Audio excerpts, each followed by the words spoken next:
Hello, leaders, and welcome to episode number 425 of Run to Your Leadership Challenges, or Season 3, Episode 25.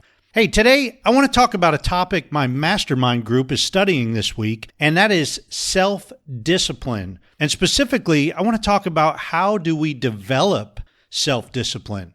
But before I do, let me ask you a question. Have you ever really wanted to do something and then you just get sidetracked, and before you know it, it's like a month or two down the road and you never did what you set out to do?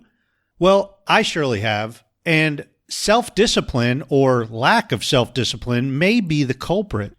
You see, we accomplish what we put our minds to every day, and yet some days it seems we don't get a whole lot done. I mean, I have days where I feel like I haven't gotten anything done, even though it seems like I busted my tail all day long. The bottom line is we do things we're comfortable with. We do things we like. We do the things that we want to do and that are easy to do. Ultimately, we do the things that are our priorities. And sometimes we stretch ourselves and try to do more than we are capable of doing, only to fail. And that failure can be difficult to overcome. The more we know ourselves, the better prepared we are to achieve the most.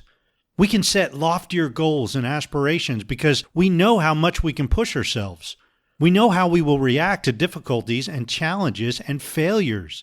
And we'll know that we may need to motivate ourselves to bounce back when we face failure head on.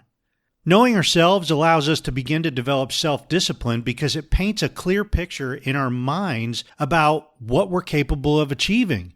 Knowing ourselves, and specifically what we're capable of achieving, can set us up for big-time wins. In the book Developing a Leader Within You 2.0, John Maxwell states the first step to developing self-discipline is awareness. Now, I totally agree that knowing our strengths, our weaknesses, our passions, our faults, our personalities, and our blind spots, or the things that we just don't know about ourselves, but other people do know it and see it in us, man, all of these are definitely the first step to developing our own self-discipline. And I was thinking about my own self-discipline and where I fall short, and a funny phrase came to mind, and that is, you can't spell discipline without D-I-S-C, or you can't spell discipline without DISC, as in the DISC assessment. And when you think about that, the DISC assessment is all about knowing yourself on a much deeper level. A level deep enough for you to be aware of all things that you need to develop your self-discipline. So today's leadership challenge is for you to think about what is holding you back. Think about getting to know yourself. Think about getting to know your strengths and your personality style and your communication style and your leadership style and how you communicate with others, how others communicate with you.